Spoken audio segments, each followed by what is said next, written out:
All right, welcome everybody to today's edition of Daily Dynasty Briefings, where we go over yesterday's headlines and transactions, looking for items of Dynasty, fantasy, or betting notes. So I am using, as always, the NBC headlines, football news headlines. I'm starting at the beginning of the day for them, and I'm going to read up through the headlines and make comments on what needs to be commented on. We started out the day for Friday, March the 15th, or I'm sorry, Friday, March the 14th. We're shooting this the next day, March the 15th. But Friday, March the 14th, of course, we had to start with Cooper Kupp news. For the last 3 days, there's been nothing but Cooper Kupp talk in free agency since he's been cut and was going to get cut by the Rams. It fascinates me, all the discussion of Cooper Kupp, but no discussion of Keenan Allen, who looked better than Cooper Kupp last year, is a natural free agent, he's like 8 months older than Cooper Kupp, so it's not like there's this big age gap. The Rams paid $21 million, 15 of it in salary cap hits this year, 7 more million salary cap hits next year, just to get rid of Cooper Kupp, which should be a giant red flag, but yet Cooper Kupp is like the world's greatest wide receiver available in free agency. He is going to get signed this day, later in the day, but we started out the morning with Cooper Kupp news that Adam Schefter had reported that the Cowboys were making a push to sign Cooper Kupp, which obviously did not happen. Bad information that was going to be refuted about an hour later in the headlines. But we start out with Cooper Kupp's going to go to the Cowboys, and that did not happen. We will get to Cooper Kupp going to Seattle here in a couple of headlines. The second headline out in the morning, which should be the biggest headline, which has been, the player has been a big headline, obviously. Aaron Rodgers, what's he going to do? But with the last week's focus on mostly, is it going to be the Steelers, is it going to be the Giants, the news headline to start the morning Friday was Diana Rossini reporting that the Vikings are seriously discussing the possibility of signing Aaron Rodgers. We reported that earlier in the week that is absolutely what is that is absolutely what is happening. Whether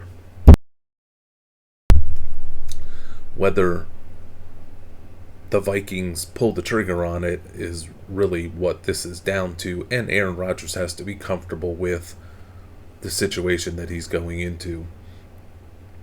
The Vikings are fine, from what I'm told by my source, who was really pushing that this Aaron Rodgers talk was going on about a week ago and how serious it was, but that he also told me that the Vikings are fully committed and ready to go with J.J. McCarthy as the starter this year. The Aaron Rodgers thing is kind of falling into their lap, and they're mulling it over.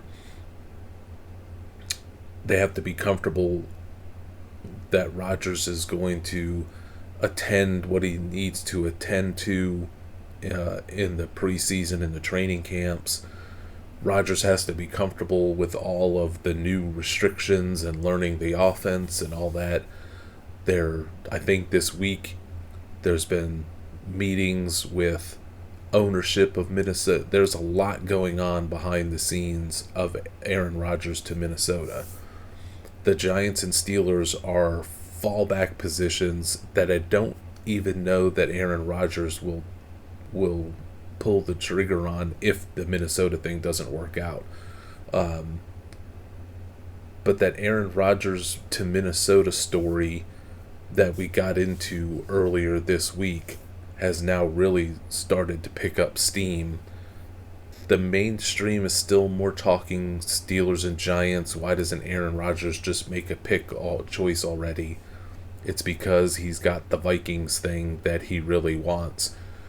And it makes all the sense in the world. As we've said all day, every day this week, Rodgers joining that top-notch franchise with an excellent offensive line, with a team that's built for going to the Super Bowl, that Aaron Rodgers could be that one last piece this very year to get them to the next level. And having J.J. McCarthy as the fallback position if something were to happen to Aaron Rodgers is excellent. Having Aaron Rodgers mentor J.J. McCarthy, of which Rodgers is a very good quarterback mentor, is another benefit of all of this. I think it's going to happen, assuming that the details can be worked out between Rodgers and the Vikings to both of their comfort levels.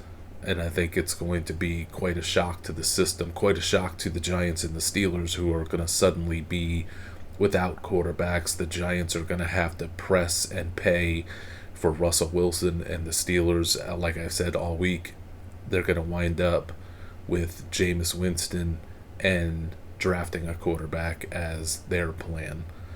Possibly trading for Will Levis, but more likely signing Jameis Winston and announcing that they'll be drafting a quarterback somewhere in the draft.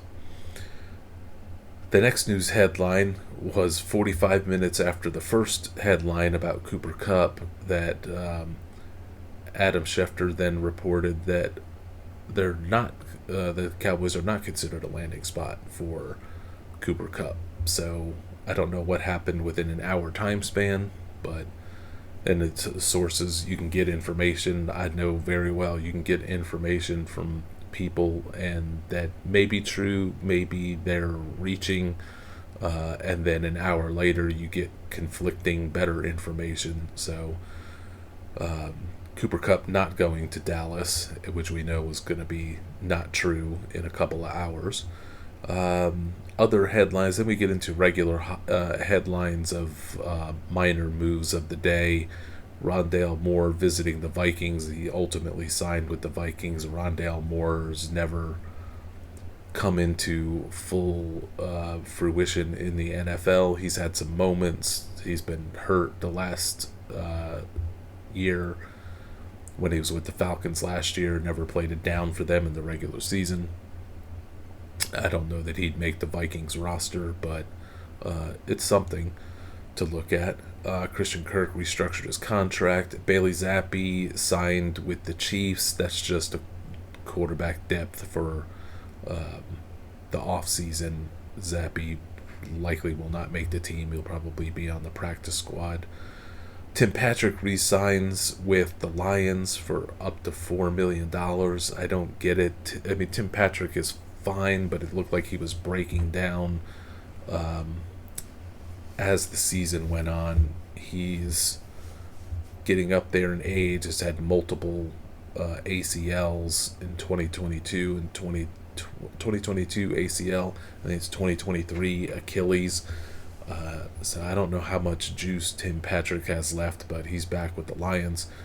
Tevin Jenkins visiting with Seattle. Tevin Jenkins is a pretty solid offensive lineman guard that's available to teams. Seattle needs offensive line help.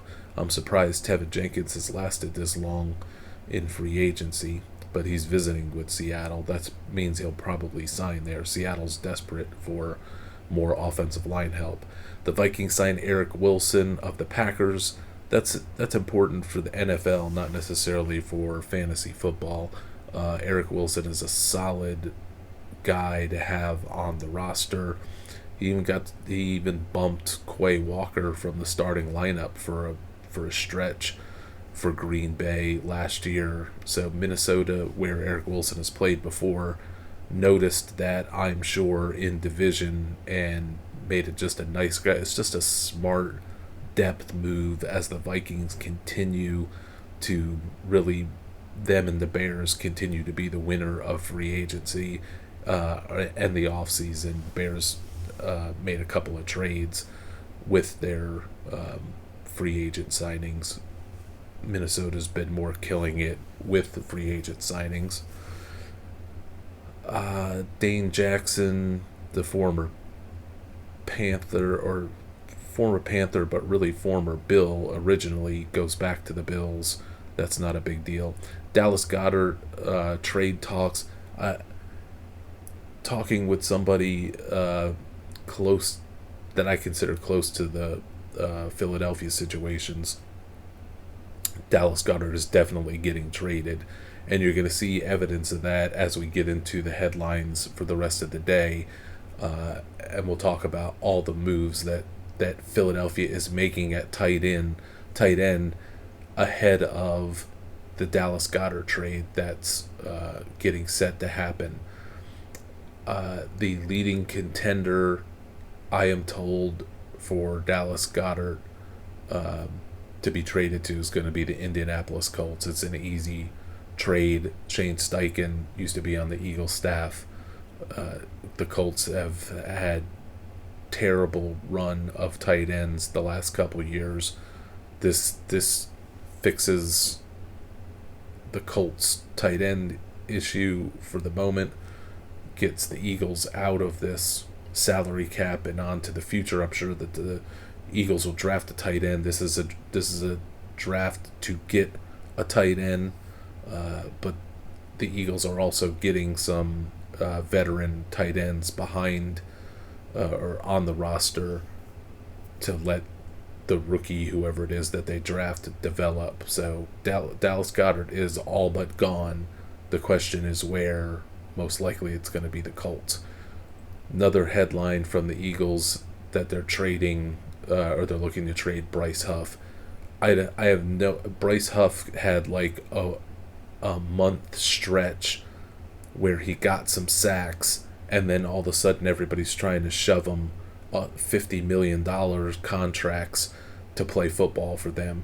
He got I think he got a juiced contract from the Jets when he had a breakout with the Jets, and then the Eagles signed him in free agency last year for like $50 million in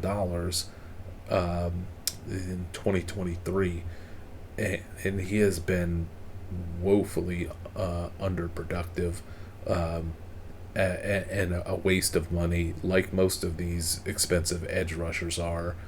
I mean, if I could grow a son, another son in a laboratory, I would want to make them and groom them to be pass rushers in the NFL, the easiest position that's the highest paid.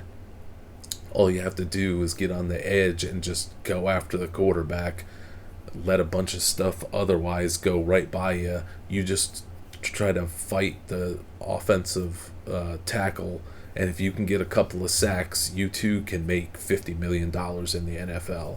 It's inexplicable to me, the money that's spent on these random edge rushers. That there are plenty of them available in free agency, in the draft, via trade, because teams are always trying to get rid of their Bosas and their Chase Young and all these overpaid edge rushers.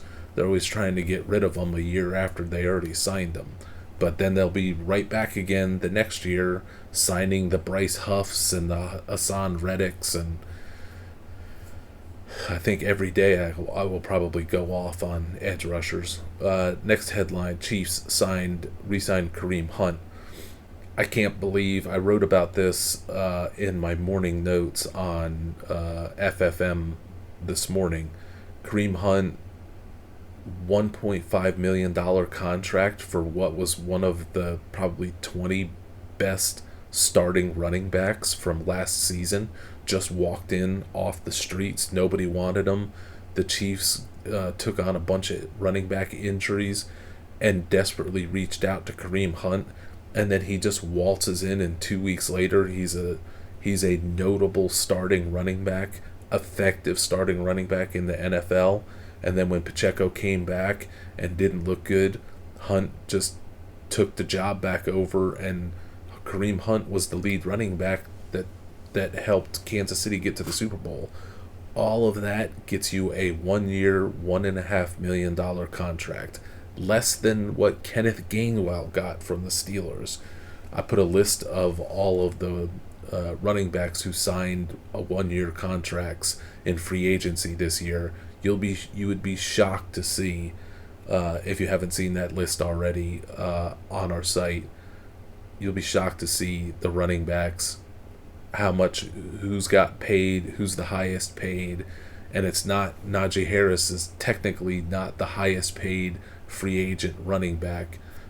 He has a contract that has a lot of incentives to it, but Najee Harris is actually not the highest paid free agent running back on a 1 year deal from this off season.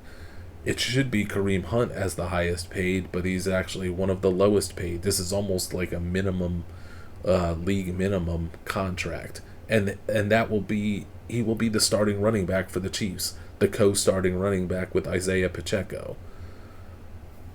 It boggles my mind, especially when you take it in comparison to just yesterday, the Raiders signed Raheem Mostert, who's 4 years older than Kareem Hunt, for over $2 million. I mean, I can't believe the Raiders put that money into an old running back, but then now I can't believe that Kareem Hunt makes less money than Raheem Mostert does after what Kareem Hunt accomplished last year. So, but that's the NFL for you. And Dante Foreman is still just sitting out there. Nobody wants him. And he would be an instant plug-and-play starting running back if you needed him. But he won't even get a call probably until in season when a running back gets hurt. All right, moving on with the headlines. Let's go through. There's going to be plenty of rapid-fire ones here. Corey Ballentine, corner of the Packers, goes to the Colts. That's no big deal. Delshon Phillips of the Texans, linebacker, goes to the Chargers. That's not a big deal. Kendrick Green, offensive guard, signed by the Bills. That's not a big deal.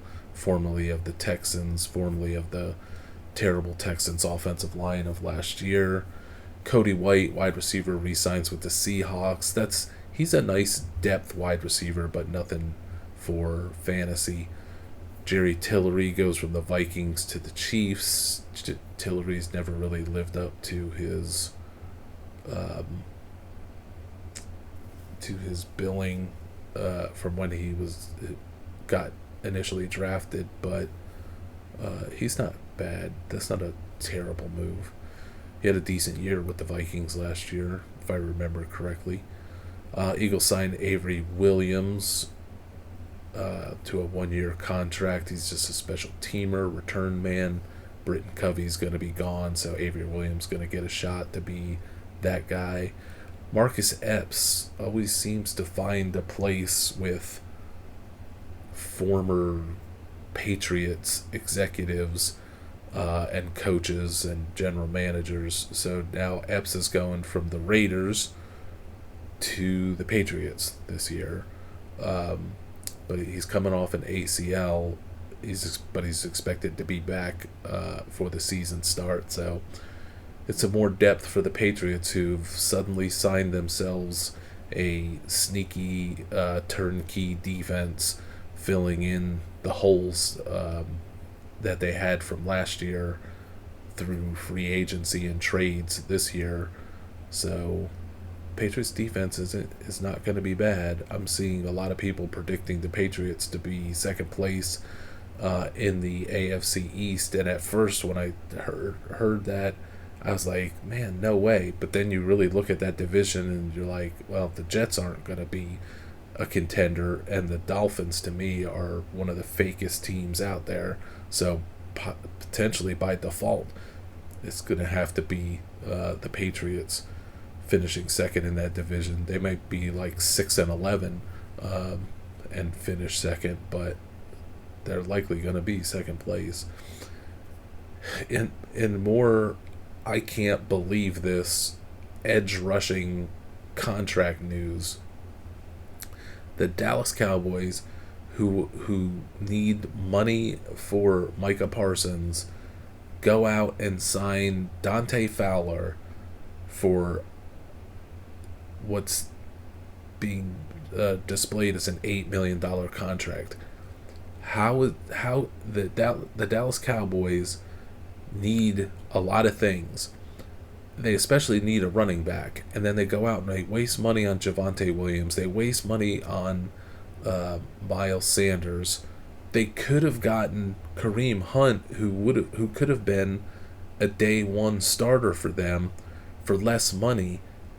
Instead, they put $3 million into Javonte Williams, another $1 million or so into Miles Sanders, now $8 million into Dante Fowler. Why? Kareem Hunt would be more important. Will be more important to the Chiefs. It would be more important to the Dallas Cowboys. Would touch the ball. Would impact the game way more than Dante Fowler, just constantly putting his head down and trying to rush the backfield. But yet Dante Fowler's going to make 5 times more money than those free agent running backs. The NFL is so whacked out about edge rushers. It's mind-boggling. Let's see what else we got. Keith Taylor from the Chiefs corner that's never really worked out, that I thought has always looked good but has never really become a consistent starter. He goes to the Falcons. That's good depth if you need it. Sterling Shepard back to the Bucks. Sterling Shepard had a moment of fantasy relevance last year when Godwin got hurt, but now Godwin back, McMillan developing. Sterling Shepard's just there for depth. Sahimi Fahoku, who had a couple nice moments as a backup Chargers. Actually, he was starting for a while because the Chargers had no wide receivers outside of McConkey. He goes from the Chargers to the Cardinals. And then the Eagles, another sign of the Goddard trade to come. The Eagles sign Kylan Granson, formerly of the Colts, for a 1-year contract. That's just a depth move. I don't even know that Granson would make the Eagles roster, but it was Granson on Friday and Harrison Bryant on either Wednesday or Thursday that the Eagles signed. They're signing all of these low-level, experienced veteran tight ends because they are definitely getting ready to move Dallas Goedert. Grant Calcaterra could be the week 1 starter for the Eagles if you're into such things, if you play in tight end premium leagues. Grant Calcaterra is very close friends back to college with when they played together at Alabama with Jalen Hurts. So, and I'm not saying Grant Calcaterra is a great tight end by any means, but he's got a shot to be the week 1 starter, even if the Eagles draft one of the big interesting tight ends available in the NFL draft this year. So I would say Calcaterra and then Harrison Bryant, then Kylan Granson would be my 1, 2, 3 of who's going to start week 1 when Goddard is gone. So I don't think it'll be Granson at all. Jamar Chase, Bengals contract extensions with Jamar Chase and T. Higgins are supposedly going well. Larry Ogunjobi signs with the Bills. He is a very solid defensive tackle. Steelers lose him to the Bills. Morgan Fox, who's always been a really solid defensive lineman. The Falcons signed him. The Falcons have signed a lot of sneaky good depth rotational starter defenders here the last couple days. They get Morgan Fox from signing him formerly of the Chargers. Trey Hendrickson in talks with the Bengals. We'll see if the Bengals can find a way to do deals with Higgins, Chase, and Hendrickson, but Hendrickson may be the odd man out when oddly he's been arguably the most productive edge rusher in the NFL the last couple of years. He can't even get a strong trade come in for him to steal him away from the Bengals. He can't get paid by the Bengals, but yet everybody else as an edge rusher gets all this money. But Hendrickson, the one guy that's actually productive, nobody cares about Trey Hendrickson. In the context of the way that they talk about Myles Garrett, the way that they talk about Micah Parsons, it's like Trey Hendrickson doesn't exist, but he's more productive than all those guys I just named the last couple of years. Or as productive. Cooper Kupp, then we get to the point of the day where Cooper Kupp signs with the Seahawks. I would have guessed that the Cooper Kupp deal would have been 2 years, about $25 million, maybe $15 million guaranteed at absolute best. I thought the market was really drying up for him, and that teams I know were in fear of what did the Rams know, that they were willing to cut him, and it cost them $21 million to cut Kupp. Why were they doing that? Why should any other team bet on the come heavily on Cooper Kupp? But then here comes Seattle, 3 years, $45 million. We don't know the guaranteed yet, so I can't criticize the deal because maybe it's very light on guarantees. But if I see that this is $20+ million of guarantees for Cooper Kupp after the Rams paid $21 million to get rid of him, it is a head scratcher for sure. But that Cooper Kupp signing was ended up being the big actual news piece of thing that happened from yesterday. That the fantasy outlook for Cooper Kupp in Seattle, it can't be great. Cooper Kupp is winding down.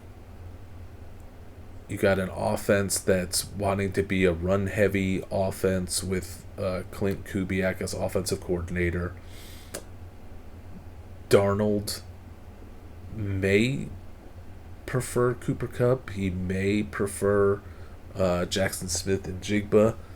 If they don't get that offensive line fixed, there's maybe not going to be a great amount of pass game volume coming out of Seattle. I just don't see how Cooper Kupp gets to be super relevant. That he's going to be nothing more than like a wide receiver 3-4 in PPR fringe guy. Where I have Cooper Kupp on Dynasty teams, I am going to sell this Cooper Kupp news that everybody seems to be so super excited about Cooper Kupp's next landing spot. I'm using this is my window this offseason in Dynasty where I've had Cooper Kupp and wasn't able to move him last year, or was holding him as kind of a handcuff to a Puka Nacua if I had the two of them. Now that Kupp has moved on, I'm using the heat of these headlines and excitement to move him for something else. I'm going to take a cue from the Rams that the Rams should know Cooper Kupp the best, and that they were willing to pay him so much money to just go away. Raises all kinds of red flags for me on Cooper Kupp's what condition his foot in, how much juice he has left, and then how it's going to fit in Seattle. There's just too many red flags for me. Kine Nwangu re-signed back with the Jets, always a dangerous kick returner. Kenny Yeboah goes from the Jets to the Lions. That's an interesting depth tight end, pass game number 3 type tight end. And that's about it. D. Eskridge signed with the Dolphins. that wraps up the headlines from yesterday. Looking at the actual NFL transactions just line by line, there's one thing of note that was kind of surprising that hit on Friday. So the Bills put money into Michael Hoyt, former Rams defender, and Michael Hoyt is a good defender. And Bills also signed Larry Ogunjobi for the defensive line. In and of themselves, that's two really solid signings of instant defensive help. Good moves by the Bills. But then we find out yesterday they both got suspended 6 games for PED violations. So the Bills are the Bills DST projections are going to bump from like week 7 or 8 on, because they're going to be missing 2 key pieces for half the season. But the AFC East should be so easy for the Bills to win that they can afford to be without them for the first 6 games of the season. So that is it for the news headlines and transactions. We debuted on Fantasy Football Metrics website. We debuted our best ball valuations, top 600 rankings yesterday. We've got new NFL draft scouting report on a running back coming out today, among a lot of other things planned for the weekend and for the upcoming week. So that is it for daily Dynasty briefings for the headlines from Friday, March the 14th. And I am out of here.